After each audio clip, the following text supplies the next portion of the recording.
Rain lashed against the black granite of the Moretti family tomb, but the man standing in the shadows didn't feel the cold. He only felt rage. Lorenzo Moretti, the most feared Don in Chicago, had come to visit his mother's grave alone. But someone was already there. A woman. A waitress in a cheap, soaked uniform, kneeling in the mud, sobbing uncontrollably. Lorenzo unholstered his gun, ready to eliminate the intruder. But then he heard her whisper 5 words that froze the blood in his veins. "I'm sorry I couldn't save you." Who was she? And why did she hold the key to the secret that killed his mother? The truth would burn the city to the ground.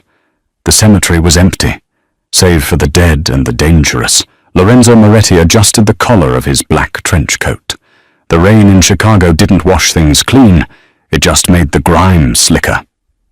It had been 3 days since Isabella Moretti, the matriarch of the family and the only person Lorenzo had ever truly loved, was lowered into the ground. The official report said heart failure. Lorenzo knew better. In his world, hearts didn't just fail, they were stopped.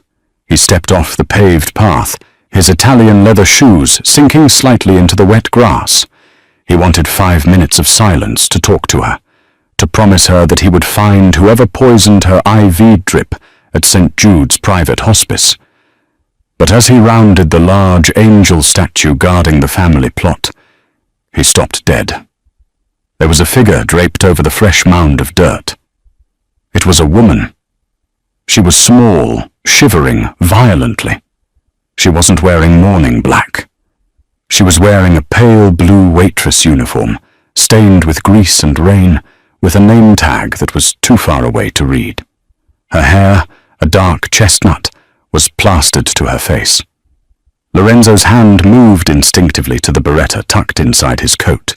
He didn't have enemies, he had targets, and targets didn't visit his mother's grave. Was this a message? A mockery from the rival Russo family? He moved closer, silent as a ghost. The rain masked his footsteps. He was close enough to smell her. Not expensive perfume, but the scent of stale coffee and vanilla syrup. She was clutching the dirt, her knuckles white. "I tried," she choked out, her voice cracking through the sound of the thunder. "I tried to tell them, Isabella. I saw the chart. I saw what Dr. Thorne changed. But they fired me. They threw me out before I could get back to you." Lorenzo froze. Dr. Thorne? The family physician? The man who had signed the death certificate? The woman lowered her head until her forehead touched the mud. "I'm sorry I couldn't save you. I'm so sorry." Lorenzo didn't think. He acted. He closed the distance in 2 strides. He didn't pull the gun, but he grabbed the woman by the back of her collar and hauled her to her feet. She screamed, a sharp, terrified sound that was swallowed by the storm. She spun around, slipping in the mud, and found herself staring into the slate-gray, dead eyes of Lorenzo Moretti. "Who are you?" Lorenzo growled, his voice lower than the thunder. The woman's eyes went wide. She recognized him. Everyone in the city recognized the Prince of Pain. She began to tremble, her hands raising defensively. "Please," she stammered. "I didn't mean any disrespect. I just wanted to say goodbye." "You mentioned Dr. Thorne," Lorenzo said, tightening his grip on her arm. "You said you couldn't save her. Explain. Now." I can't," she whispered, looking around as if the tombstones had ears. "They'll kill me. If they know I'm here, they'll kill me." "Look at me," Lorenzo commanded. He used his free hand to grip her chin, forcing her to look at him. "You are worried about them? You should be worried about me." "Who are you?" She swallowed hard, tears mixing with the rain on her face. "Elena. My name is Elena Vance." Elena Vance? He tested the name. It sounded innocent. "And what are you? Elena Vance? A spy? A rat?" "A waitress," she cried out. "Just a waitress at the Rusty Spoon on 5th. But before that, I was a student nurse at St. Jude's." The pieces clicked. A student nurse, someone invisible, someone who changed bedpans and checked vitals while the powerful men discussed business in the hallway. "You saw the chart," Lorenzo repeated her words. "I saw the dosage," Elena said, her voice gaining a sudden, desperate strength. "It wasn't heart medication in that bag, Mr. Moretti. It was potassium chloride, enough to stop a heart instantly. When I tried to flag it, the head nurse fired me on the spot for misconduct." 2 hours later, she was dead.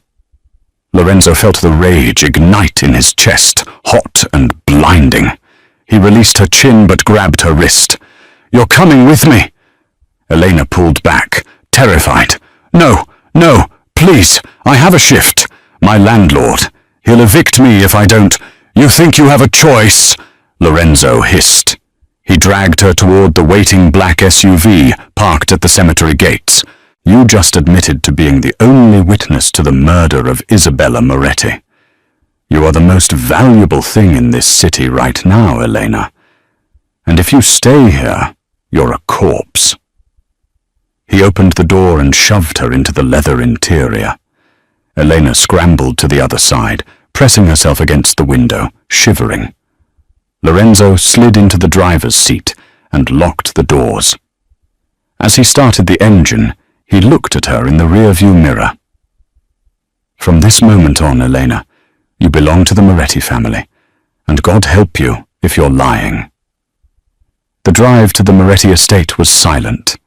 Elena Vance hugged her knees to her chest, trying to stop her teeth from chattering. She knew she shouldn't have gone to the grave.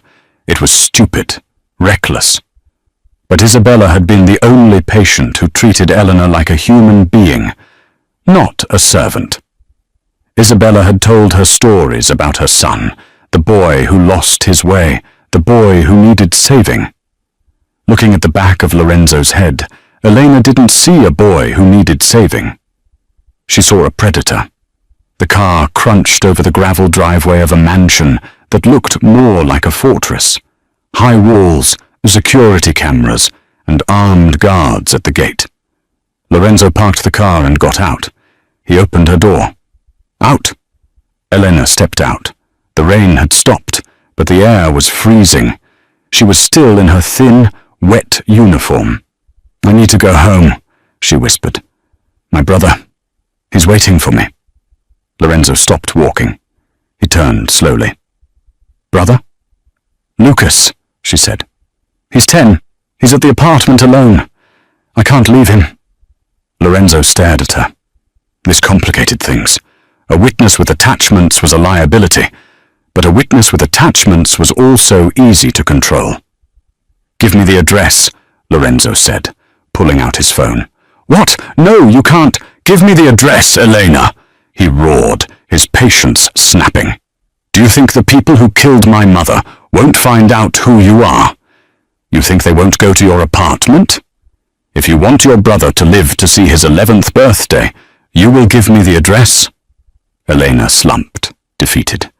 She gave him the address of the run-down tenement building in the south side. Lorenzo dialed a number. "Marco, take a team. Go to this address." He recited the street. "Pick up a kid. Lucas, bring him here.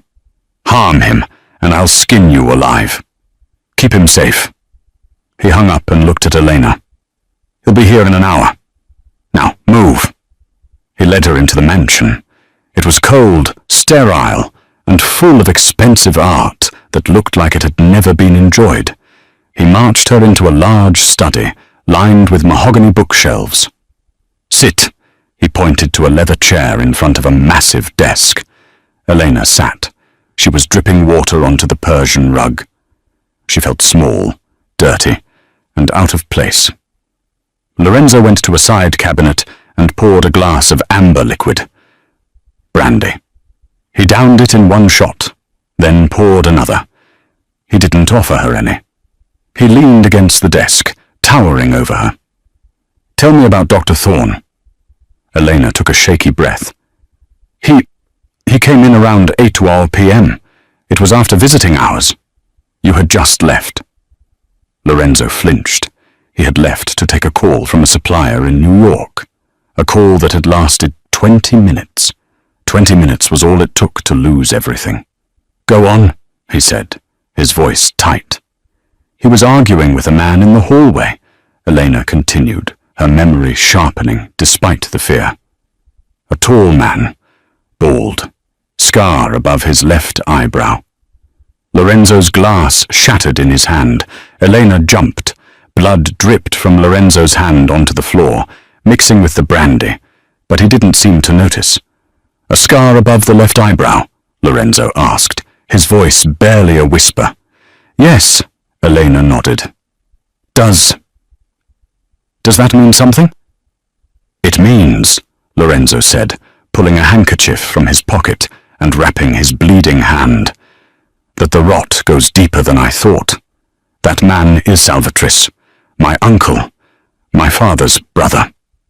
Elena gasped. Your own family? In this life, Elena. Lorenzo walked around the desk and sat down, staring at her with an intensity that made her blush. Family is usually the one holding the knife. He opened a drawer and pulled out a file. He tossed a photo across the desk. Is this the man? Elena picked up the photo. It was a surveillance shot of a man entering a club. Bald head, scar, cruel eyes. Yes, she said. That's him. He gave Dr. Thorne an envelope, thick, like it was full of cash. Lorenzo leaned back, closing his eyes. Salvatris wants the seat. He couldn't take it while my mother was alive. She held the deeds to the properties. With her gone... He gets everything, Elena finished. No. Lorenzo opened his eyes. They were burning with a cold, blue fire. He gets nothing. Because I have you. Suddenly, the heavy oak doors of the study burst open. A man in a suit rushed in, looking panicked. Boss, we have a problem. I told you not to interrupt, Lorenzo snapped. It's the retrieval team, the guard said, breathless. Marco just called in. The apartment in the south side. It was already hit. Eleanor stood up, her chair scraping loudly against the floor. What? What do you mean, hit? The guard looked at Eleanor, then at Lorenzo. The place was tossed, boss. Firebombs. The whole building is going up. Lucas! Elena screamed. She lunged toward the door, but Lorenzo was faster. He vaulted over the desk and caught her around the waist, holding her back as she thrashed. Let me go! My brother! Let me go! Marco! Lorenzo barked at the guard, struggling to hold the hysterical woman. Where is the boy? We don't know, the guard said grimly. But there was a message spray-painted on the wall. What did it say? It said, trading chips. Bring the girl. Get the boy. Midnight at the docks. Elena went limp in Lorenzo's arms. They have him, she sobbed, collapsing against Lorenzo's chest. Because of me. They have him because of me. Lorenzo looked down at the woman crying against his shirt. He felt the wetness of her tears seeping through. For the first time in years, he felt something other than anger. He felt a debt. He grabbed her shoulders and pushed her back so he could look her in the eye. Listen to me, Elena, he said, his voice turning into a lethal vow. They made a mistake. They took something that belongs to me. He's my brother, she cried. And you are under my protection, Lorenzo declared, which means he is under my protection. I don't just want my mother's killer anymore. Now, I'm going to war. He turned to the guard. Prepare the men, all of them, and get the car. We're going to the docks. But boss, the guard hesitated. Salvatris will have an army waiting. It's a trap. Lorenzo reached into his jacket and pulled out a fresh magazine for his gun. He slid it in with a metallic click that echoed through the room. I know it's a trap, Lorenzo said, looking at Elena. but they're expecting a businessman who wants to make a deal. They aren't expecting a son who just found out who killed his mother. He took off his long trench coat and draped it over Elena's shivering shoulders. It was heavy, warm, and smelled of him. "Stay close to me," he told her. "Tonight, Chicago bleeds." The Chicago docks were a graveyard of rusted steel and shipping containers shrouded in fog and the unrelenting rain. The stillness was unnatural. It was the kind of silence that screamed of an ambush. Lorenzo pulled the black SUV behind a stack of crates, killing the headlights. He turned to Elena. She looked terrified, clutching the oversized trench coat around her. But her eyes were fixed on the warehouse ahead. Warehouse 4B. "Stay here," Lorenzo commanded, checking the suppressor on his Beretta. "Lock the doors. If I'm not back in 10 minutes, or if you see anyone else approach the car, you drive. You drive until you hit the police station." "I'm not leaving without Lucas," Elena said, her voice trembling but stubborn. "If you come out there, you'll get him killed. Do you understand?" Lorenzo's voice was harsh, but it was the only way to keep her safe. "Keep your head down." Lorenzo slipped out into the night. He didn't walk. He hunted. He moved through the shadows of the shipping containers, his breathing controlled, his heart rate steady. This was his element. The boardroom was for business. The streets were for war. He spotted 2 snipers on the crane overlooking the warehouse. Amateurs. They were smoking, the cherry of their cigarettes giving away their position in the dark. Salvatrice was arrogant. He thought numbers would beat skill. Lorenzo bypassed the main entrance. He found a side door, welded shut years ago. He pulled a small canister of liquid nitrogen from his tactical belt, a tool he usually reserved for safes, and sprayed the hinges. A swift kick shattered the frozen metal. He was inside.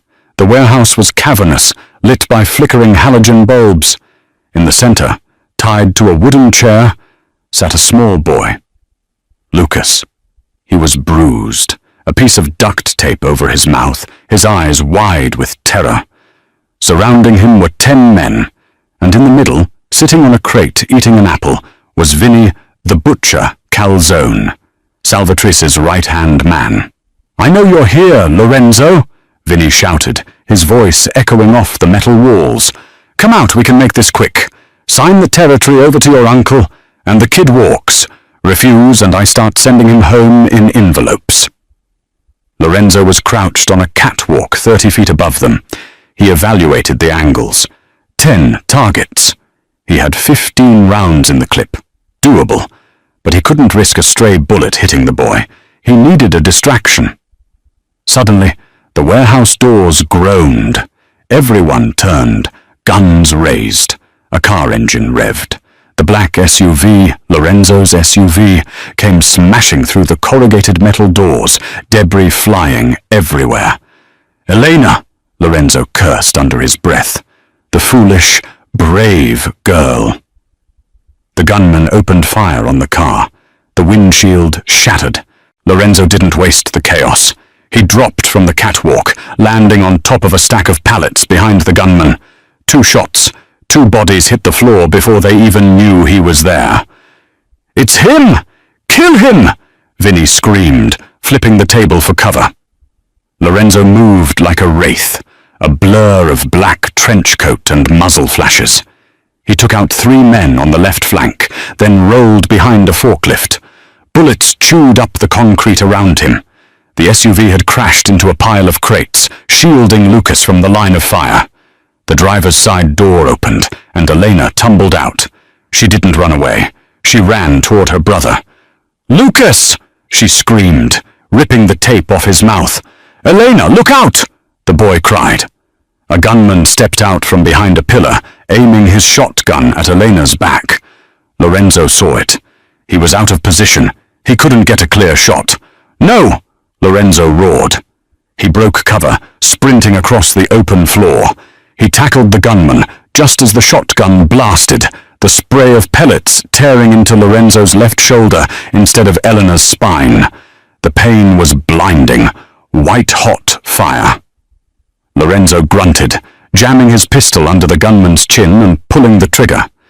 The room fell silent. Vinny was the only one left standing, but his gun was jammed. He looked at Lorenzo, who was bleeding heavily, his expensive suit ruined, eyes glowing with demonic rage. Vinny dropped his gun and raised his hands. "Lorenzo, wait! It's just business!" Lorenzo didn't hesitate. He raised his gun and put a bullet between Vinny's eyes. "Consider the contract terminated," Lorenzo spat. He turned to Elena. She was hugging Lucas, both of them sobbing. She looked up, seeing the blood soaking Lorenzo's shoulder. "You're shot," she gasped. "We have to move," Lorenzo said, his voice tight with pain. "The gunshots will bring the cops, or worse, more of them." He swayed slightly.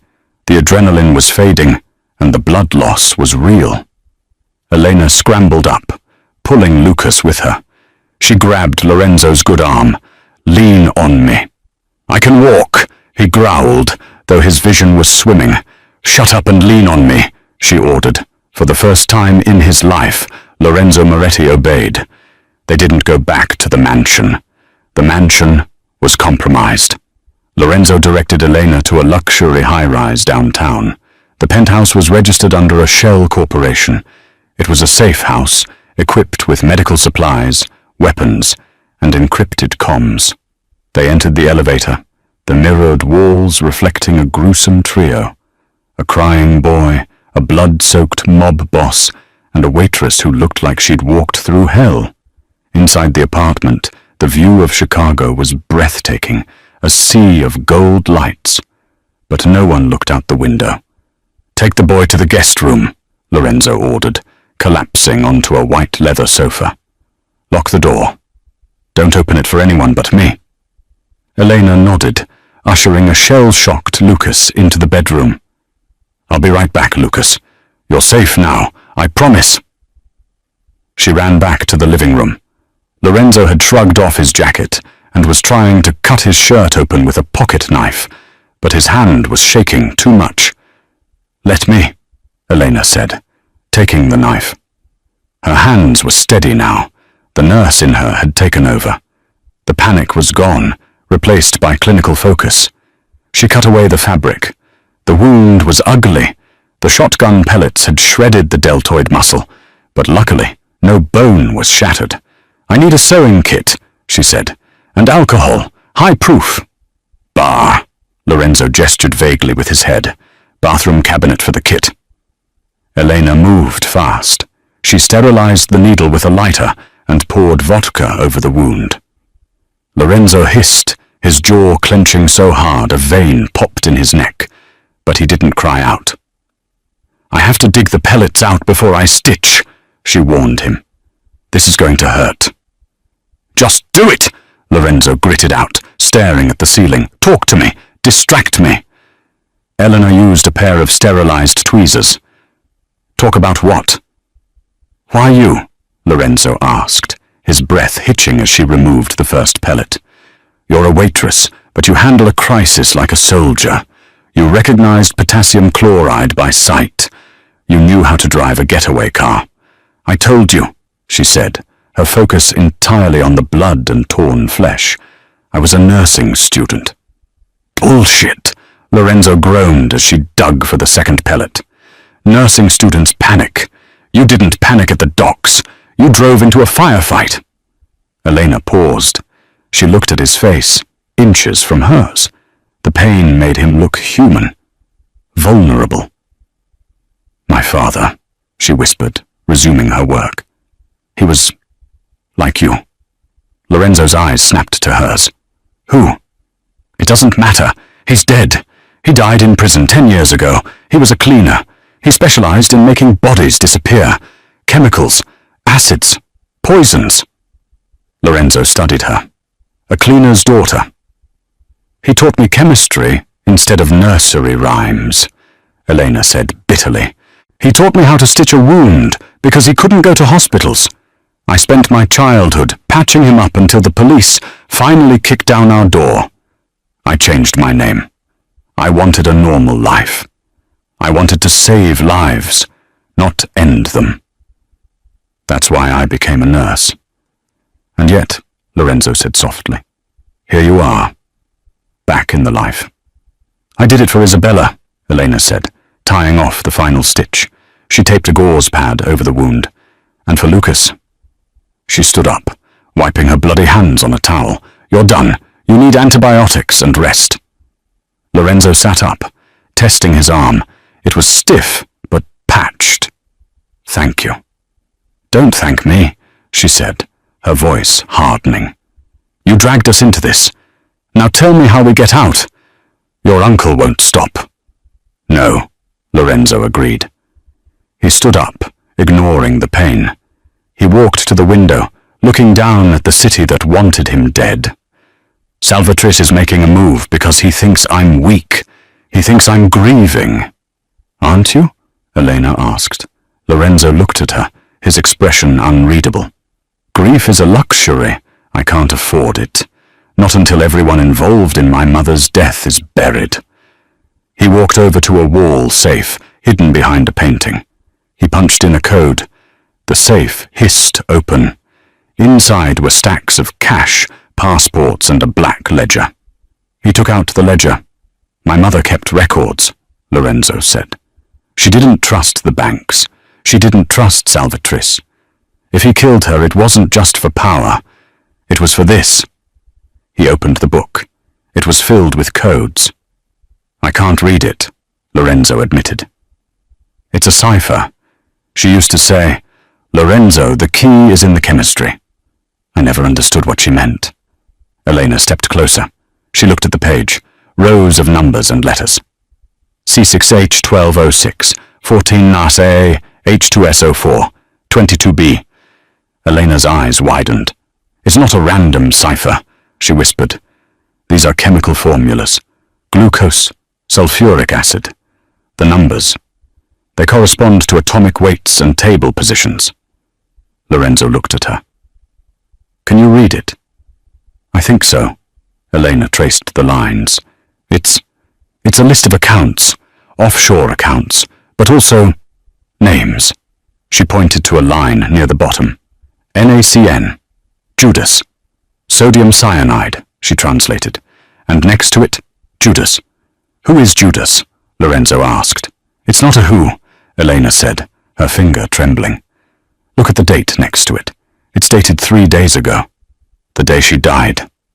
Lorenzo's face went pale. She knew. She knew someone close to her was betraying her. Lorenzo? Eleanor looked up, fear returning to her eyes. If Salvatris killed her for this book, and he knows you have it, he won't just send gunmen next time. He'll send an army. Let him come. Lorenzo closed the book with a snap. Now I know what they want, and I know who can decode it. You.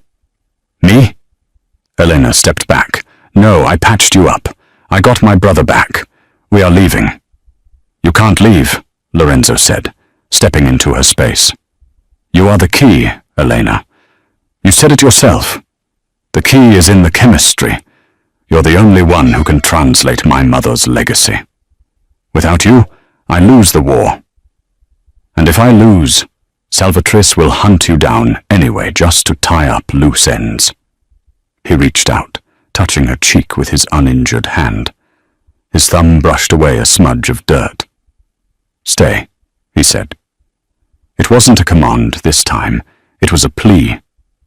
Help me destroy them. And I swear on my mother's grave, I will give you and your brother a life where you never have to look over your shoulder again. Elena looked into his eyes. She saw the monster the city feared, but she also saw the man who had taken a bullet for her. She felt a pull, a magnetic, terrifying attraction to the danger he represented. I need to check on Lucas, she whispered, breaking the trance. She turned and fled to the guest room. Lorenzo watched her go. He knew he was manipulating her. He knew he was dragging her deeper into hell. But he also knew that for the first time since his mother died, he didn't feel alone in the dark. The next morning, the sun rose over a city that felt different. The air was heavy with pending violence. In the penthouse, the mood was tense. Lucas was eating cereal at the kitchen island, watching cartoons with the volume low. He was resilient. Elena, give him that. But he kept glancing at the door, flinching at sudden noises. Lorenzo was already dressed in a fresh suit from the safe house wardrobe. His arm was in a sling, hidden beneath his jacket. He was on the phone, barking orders in Italian. Elena sat at the table with the ledger. She had been up all night decoding. "It's worse than you thought," she said, as Lorenzo hung up. "Tell me." Lorenzo sat opposite her, pouring black coffee. "Salvatrice isn't working alone." Elena slid a piece of paper across the table. "Your mother was tracking payments. Large payments going out of the family accounts to a shell company called Ethelgard. Do you know it?" "No," Lorenzo frowned. "Never heard of it. I looked it up on the secure browser," Elena said. "It's a pharmaceutical holding company.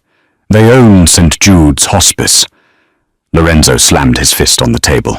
"The hospice where she died. So the owners were in on it." "It gets deeper," Elena continued, her voice dropping. "The payments to Ethelgard weren't authorized by your mother. They were authorized by you." Lorenzo froze. "What?" "Your digital signature is on the transfers." Elena pointed to the decoded line.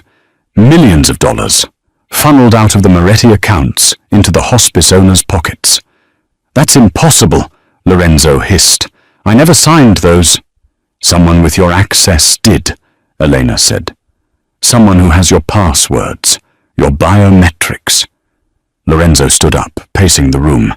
The list of people with that level of access was tiny. Him. His mother. And the intercom at the front gate buzzed. Lorenzo checked the monitor. It was a man in a grey suit, tall, sharp features, carrying a briefcase. "It's Consigliere Rossi," Lorenzo said, relaxing slightly. "My lawyer. He's the only one I trust besides my mother. He must have found out where we are." "Are you sure?" Elena asked, clutching the ledger. "Lorenzo, the signature." "Rossi has been with the family for 30 years, Lorenzo said, heading to the door. "He carried me when I was a baby. If I can't trust him, I'm already dead." He unlocked the heavy steel door. Giovanni Rossi walked in. He looked tired. He saw Lorenzo's sling and sighed. "I heard about the docks. You're making a mess, Lorenzo." "They took a kid, Giovanni," Lorenzo said. Salvatrice crossed the line. "Salvatrice is an animal," Rossi agreed, setting his briefcase down on the table. He looked at Elena, then at Lucas. "And these must be the guests. This is Elena," Lorenzo introduced her. "She's helping me go through Mother's ledger." Rossi's eyes flickered. It was a micro-expression, gone in an instant, but Elena saw it. It was fear. "The ledger?" Rossi let out a strained laugh. "Isabella's scribbles? Lorenzo, that book is nonsense. She was confused near the end. The medication made her paranoid." "It's not nonsense," Elena spoke up, standing her ground. "It's a chemical cipher, and it shows that someone stole millions using Lorenzo's signature." Rossi stared at Elena. The warmth drained from his face, leaving a cold, calculated mask. "Is that so?" Rossi said softly. He turned to Lorenzo. "Lorenzo, give me the book. This girl is clearly trying to manipulate you. She's a stranger, probably working for Salvatrice." "She saved my life last night," Lorenzo said, his voice cooling. He stepped between Rossi and Elena. "Why are you sweating, Giovanni?" "I'm not sweating," Rossi said, reaching into his jacket. "I'm just worried about you. You're not thinking clearly." "Show me your hands," Lorenzo commanded. "Lorenzo, be reasonable." "Hands!" Lorenzo roared, drawing his gun with his good hand. Rossi froze. Then a sad smile touched his lips. "I told Salvatrice this wouldn't work. I told him you were too sharp." "You," Lorenzo whispered, the betrayal hitting him harder than the shotgun pellets. "You forged my signature. You helped kill her." "She was going to cut us all off," Rossi snapped, his facade crumbling. "She wanted to go legitimate, Lorenzo. She was going to donate the fortune to charity, to cleanse the family soul. We built this empire, me, your father, Salvatrice. We weren't going to let her flush it down the toilet." "So you poisoned her," Elena said, disgust in her voice. "It was mercy," Rossi yelled. He pulled a detonator from his pocket. "Don't!" Lorenzo shouted. "The building is rigged." Rossi smiled, his thumb hovering over the button. "I knew you'd come here. It's the only safe house not on the main grid. Salvatrice is downstairs with the cleanup crew. Give me the ledger, Lorenzo. And I let the girl and the boy go. You stay. We end this like men." Lorenzo looked at Elena. She was terrified, holding Lucas tight. "Deal," Lorenzo said. He lowered his gun. "Let them leave. You get the book. You get me." "No," Elena cried. "Lorenzo, he's lying." "Go, Elena," Lorenzo said, not looking at her. He tossed the ledger onto the table. "Take Lucas. Take the fire escape in the kitchen. Go." Rossi nodded at the door. "Wise choice." Elena hesitated. She looked at the ledger, then at Lorenzo. She grabbed Lucas's hand and ran for the kitchen. Lorenzo waited until he heard the back door close. "Okay, Giovanni," Lorenzo said, his voice deadly calm. "You have the book. Now, explain to me why I shouldn't kill you before you press that button." "Because," Rossi sneered, picking up the ledger, "you're already dead." He pressed the button. Nothing happened. Rossi pressed it again, frantically. Lorenzo smirked. He reached into his pocket and pulled out a small, blinking device, a signal jammer. "Elena noticed the unauthorized transfers," Lorenzo said, stepping forward. "But I noticed something too. When you walked in, your phone didn't connect to the Wi-Fi. You were blocking signals. So I turned on my jammer. I figured if you were blocking comms, you didn't want anyone listening, or you were trying to trigger a remote signal." Rossi's face went grey. He dropped the detonator and lunged for his gun. Lorenzo fired once. The bullet caught Rossi in the knee. He screamed and collapsed. Lorenzo walked over and kicked the gun away. He stood over the man who had been a second father to him. "You're right, Giovanni," Lorenzo said, aiming the gun at Rossi's heart. "Isabella wanted to cleanse the family soul. I think I'll start with the trash." Bang! Lorenzo stood in the silence of the room. It was done. The traitor was dead. But the war wasn't over. Salvatrice was downstairs. The kitchen door burst open. Lorenzo spun around, gun raised. It was Elena. She was breathless. "I didn't leave," she said. "I told you to go," Lorenzo shouted. "Lucas is in the stairwell," she said. "But I came back because I remembered something about the chemical ethyl guard." "What?" "It's highly flammable," Elena said, her eyes blazing. "And Rossi said Salvatrice is downstairs, in the lobby?" "Yes." "The building's ventilation system." Elena pointed to the vent on the wall. "If Rossi rigged the building with explosives, he likely used C4 or Semtex. But if we use the cleaning supplies under the sink, ammonia and bleach, we can create chloramine gas. We can pump it into the ventilation shaft." Lorenzo stared at her. A slow smile spread across his face. "You really are your father's daughter," he said. "Let's smoke them out," Elena said. The penthouse kitchen became a makeshift laboratory. Elena moved with frantic precision, grabbing bottles of industrial-strength bleach and ammonia cleaner from under the sink. "We need masks," she said, her voice tight. "Anything to filter the air. Wet towels. Now." Lorenzo grabbed designer hand towels from the bathroom, soaking them in the sink. He handed one to Elena and kept one for himself. "How long do we have?" Lorenzo asked, watching her pour the thick yellow bleach into a metal bucket. "Once I mix the ammonia, the reaction is instant," Elena explained, her eyes stinging already from the fumes. "Chloramine gas. It burns the eyes, the throat, the lungs. In high concentrations, it's fatal within minutes. It's heavy. It will sink through the vents, straight to the lobby." Lorenzo moved to the main ventilation shaft in the hallway. He ripped the decorative grate off the wall. The sound of the large HVAC fans hummed deep within the building. "Salvatris brought 20 men," Lorenzo said, checking his gun. "He wants a siege. Let's give him a massacre." Elena carried the buckets, her face wrapped in the wet towel. "Ready." "Do it." She poured the ammonia into the bleach. Instantly, a thick, white, acrid fog billowed upwards.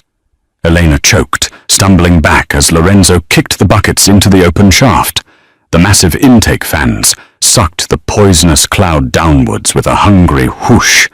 They slammed the utility closet door shut and sealed the cracks with more wet towels. Then they waited. 30 seconds passed in agonizing silence. Then the sounds began echoing up through the pipes. Coughing, wet, hacking coughs that turned into retching. Then screams. Screams of men whose eyes were burning out of their skulls, whose lungs were dissolving. Gunfire erupted below.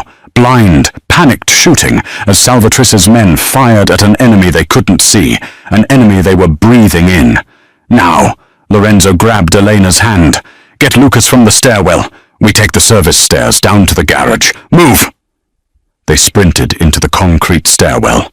Lucas was curled in a corner on the landing below, his hands over his ears. Elena grabbed him, wrapping a wet towel around his face. "Don't breathe through your nose, Lucas. Mouth only." "Shallow breaths," she instructed.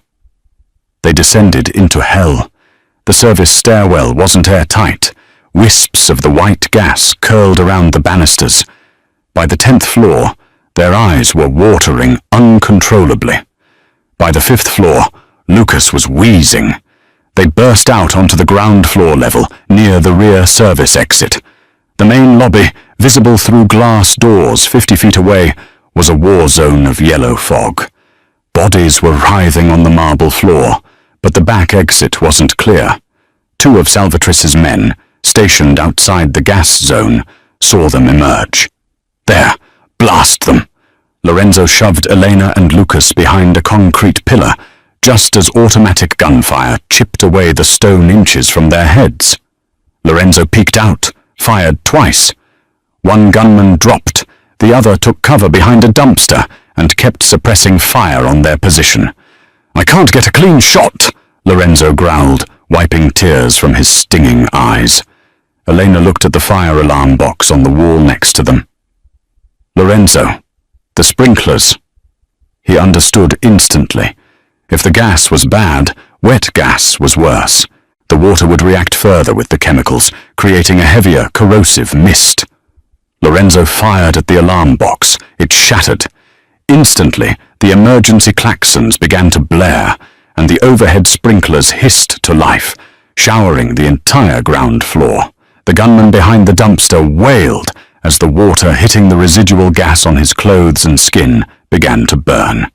He stood up, clawing at his face, distracted by the pain. Lorenzo stood up and ended his suffering with a single shot to the chest. "Car. Now." Lorenzo pointed to a nondescript grey sedan parked in the service bay, the building manager's car. He hot-wired it in seconds.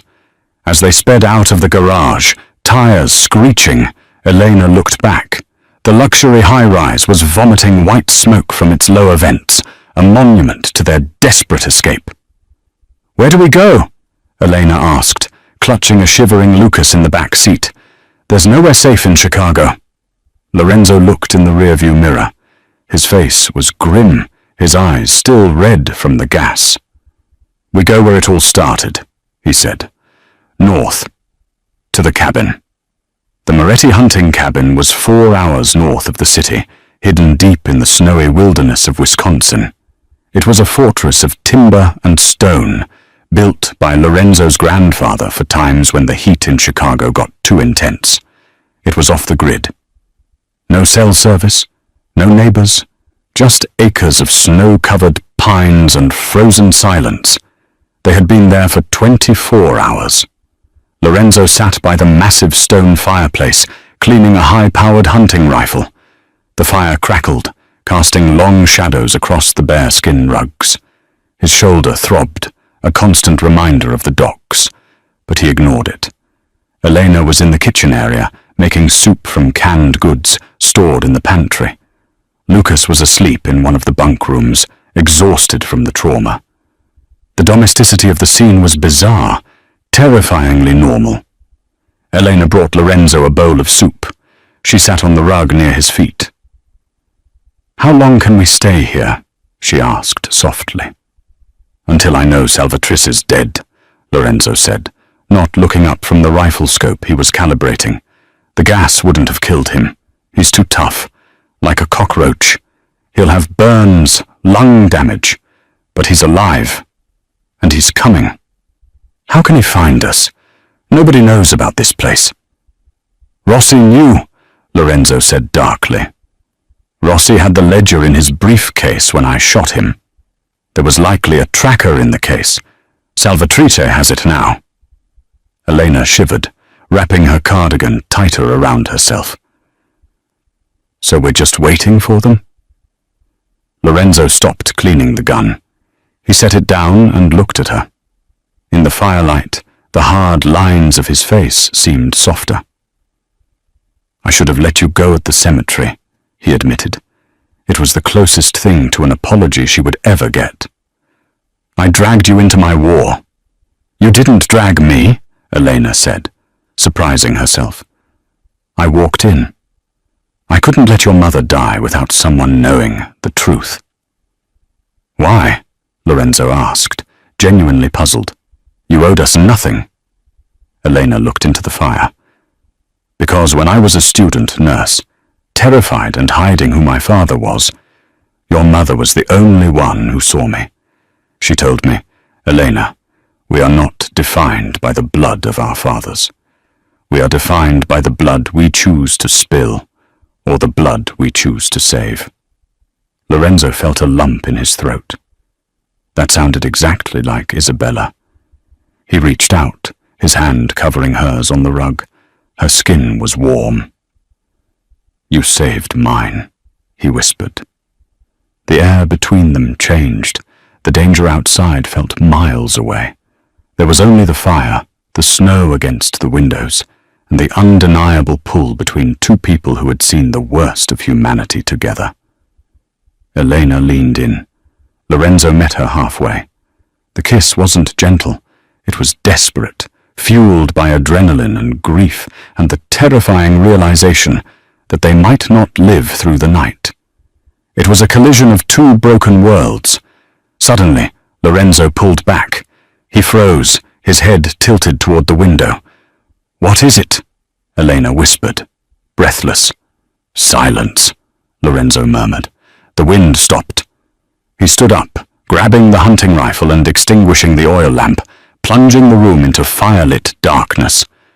"Get Lucas," he ordered, his voice back to the cold monotone of the dawn. "Go to the root cellar beneath the kitchen trapdoor. Do not come out until I open it." "They're here," Elena stated. It wasn't a question. "Go." Elena ran to wake Lucas. Lorenzo moved to the window, peering through a crack in the heavy curtains. Outside, against the stark white snow, he saw shadows moving between the trees. 6 of them. They were wearing white winter camouflage gear, carrying assault rifles. They were professionals, mercenaries hired by Salvatrice to finish what his street thugs couldn't. And behind them, limping heavily, relying on a cane, was a man with bandages covering half his face. Salvatrice. He had come to watch his nephew die. Lorenzo waited, He was outnumbered, 6-1. But this was his land. He knew every tree, every ridge. The front door exploded inward, kicked open by the lead mercenary. Lorenzo didn't fire from the window. He was already positioned in the loft above the living area. As the first two mercenaries rushed in, scanning the room with flashlights, Lorenzo opened up with the hunting rifle. Crack, crack. 2 chest shots, the rounds, designed to take down elk, punched through their tactical vests like paper. They dropped instantly. "Contact front! He's in the loft!" someone yelled outside. Bullets shredded the timber walls of the cabin, wood splinters raining down like confetti. Lorenzo rolled away from the edge of the loft, reloading.